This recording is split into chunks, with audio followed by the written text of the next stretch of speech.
And I told you our focus today has to do with the International Day for the Elimination of Violence Against Women. And we have a guest in the studio.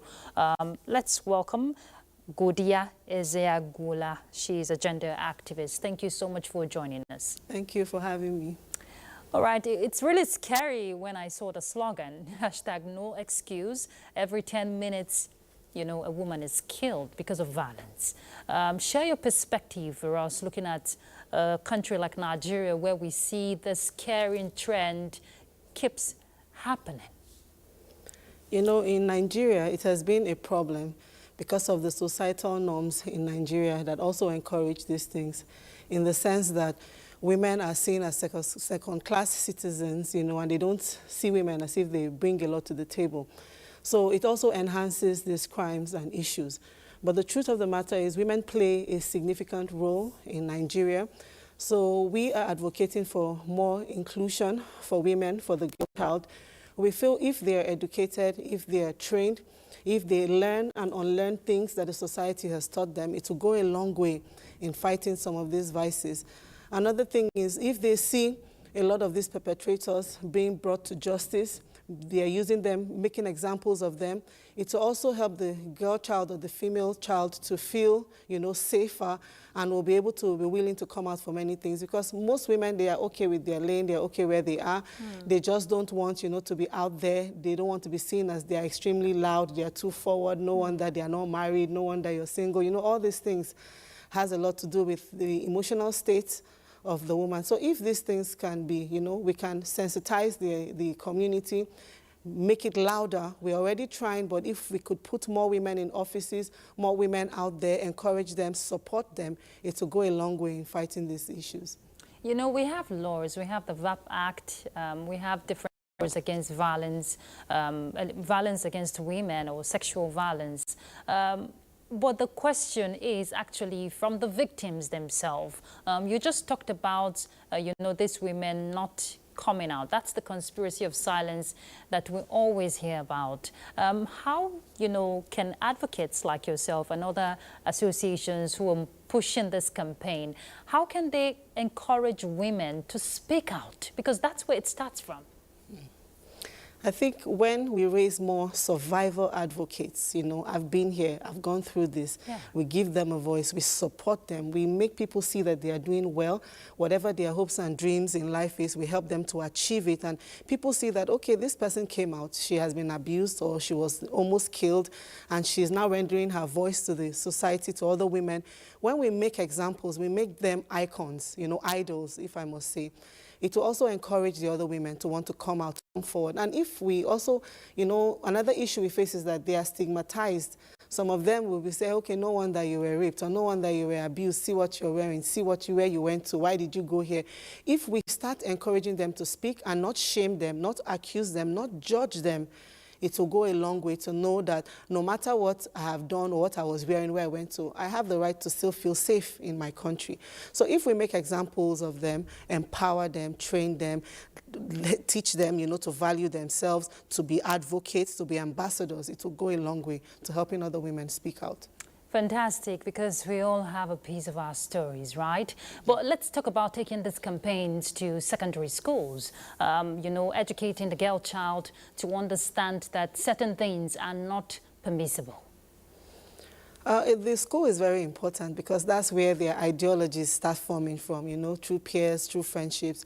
So it's good for us to actually go to the school, create clubs, safety clubs where women come, they feel safe, they're able to talk about their issues, they're able to talk about being harassed, you know, being idolized, sexually idolized, you know, being brutalized without being judged, and knowing that people are interested to take up their cases, to help them. So I would encourage, like what we do at Daughters of Abraham, most times we go out to schools and we sensitize. So if we do more of these sensitizations, we teach them, we create clubs, you know, where they have, let me say, like support group or support system where they can speak up, they can talk about their issues. It will go a long way from the students.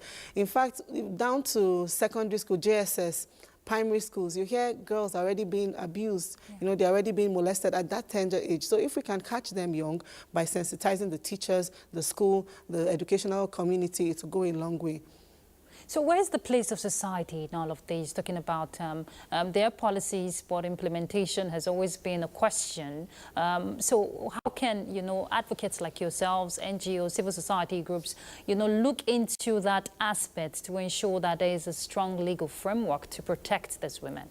One thing I've realized is partnerships. We can't do it alone. Government can't do it alone. We NGOs can't do it alone. So if we start collaborating, we're holding one another accountable. The CSOs, the NGOs, they come together. There's a network where they are accountable to the government. And the government too, we're able to come together and tell them, okay, these are issues that are not being handled. We can encourage one another. So I feel if we collaborate with the government more, the government cannot do it alone, so they could leverage on using CSOs, using NGOs to also do some of these advocacies. Partnering with us will go a long way into helping these things, to end. All right, and then what about family members? Because sometimes when a woman even tries to speak up, the family members, want to make her go silent, trying to protect the name of the family or image, so to say. What would you say regarding that? That's a very big issue because that's also one of our major problems in Nigeria, wanting to cover up sin, cover up issues. Let them not say, let them not laugh at us, let them not mock us. And then we create a lot of broken women that cannot add much value to society because they're already broken, they're already injured. So if we start teaching families, also calling families accountable for their mess-ups, because for example now, you'll see where a girl is being molested by her uncle or by her father's brother or by her father. And because she doesn't want the family to be put to shame, she suppresses everything, she pretends, and then it goes on. Yes, it goes on and on and on. So if we can start educating the family system, letting them know the damages done to these girls, to these children, it will go a long way. And also holding family accountable. It can't be under your watch and this kind of thing is happening and what you're bothered about is your image as a family. And sometimes you see these women, they now become something else. I've seen girls where they are all wild, they are reckless, they don't care, and they'll say, when you go to the root cause, I was molested when I was 8 or when I was 9. Okay, why didn't you tell your parents? They don't want people to know. They will say I'm disgracing the family. Sometimes they will even call deliverance ministers. They will, carry me to psychologists that I'm lying. So that trust, that issue from the family, not holding them and not supporting them is a major issue. So we should start training and educating and enlightening families to know the damages brought. It's not about the image, It's not about what the family is trying to hide, but what is the best interest of this child? How can you help your child, to achieve? When we do that, it will go a long way. Indeed, and we'll continue to speak up because that is the only way out. A lot of dreams are shattered, bones broken, and lives lost. Thank you so much, Godiya Ezeagwula. She's a gender activist. Thank you for coming on Panorama. Thank you so much for having me. And keep up the good work. Thank you.